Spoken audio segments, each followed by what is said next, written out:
السلام علیکم۔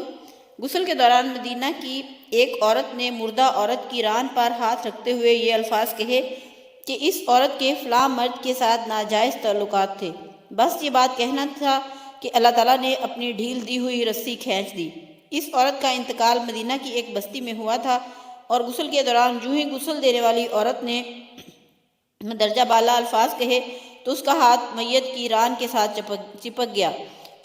چپکنے کی قوت اس قدر تھی کہ وہ عورت اپنا ہاتھ کھینچتی تو میت گھسیٹتی تھی مگر ہاتھ نہ چھوٹتا تھا۔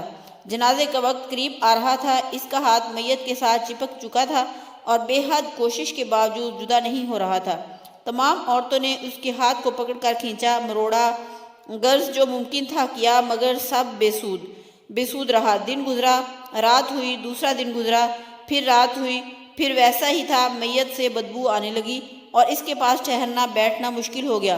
مولوی صاحبان، قاری صاحبان اور تمام اسلامی طبقے سے مشاورت کے بعد طے ہوا کہ گسال عورت کا ہاتھ کاٹ کر جدا کیا جائے اور میت کو اس کے ہاتھ سمیت دفنا دیا جائے، مگر اس فیصلے کو گسال عورت اور اس کے خاندان نے یہ کہہ کر رد کر دیا کہ ہم اپنے خاندان کی عورت کو معذور نہیں کر سکتے، لہٰذا ہمیں یہ فیصلہ قبول نہیں۔ دوسری صورت یہ بتائی گئی کہ میت کے جسم کا وہ حصہ کاٹ دیا جائے اور ہاتھ کو آزاد کر کے میت دفنا دی جائے، مگر بے سود۔ اس بار میت کے خاندان نے اعتراض اٹھایا کہ ہم اپنی میت کی جو توہین کرنے سے بہرحال قاصر ہیں۔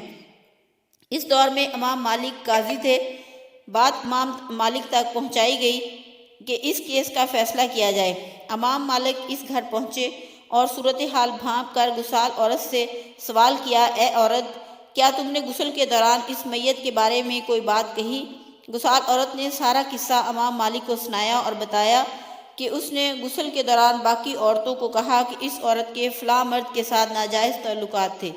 امام مالک نے سوال کیا، کیا تمہارے پاس اس الزام کو ثابت کرنے کے لیے گواہ موجود ہیں؟ عورت نے جواب دیا کہ اس کے پاس گواہ موجود نہیں۔ امام مالک نے پھر پوچھا، کیا اس عورت نے اپنی زندگی میں تم سے اس بات کا تذکرہ کیا؟ جواب آیا نہیں۔ امام مالک نے فوری حکم صادر کیا کہ اس گسال عورت نے چونکہ میت پر تہمت لگائی ہے لہٰذا اس کو حد مقررہ کے مطابق 80 کوڑے لگائے جائیں۔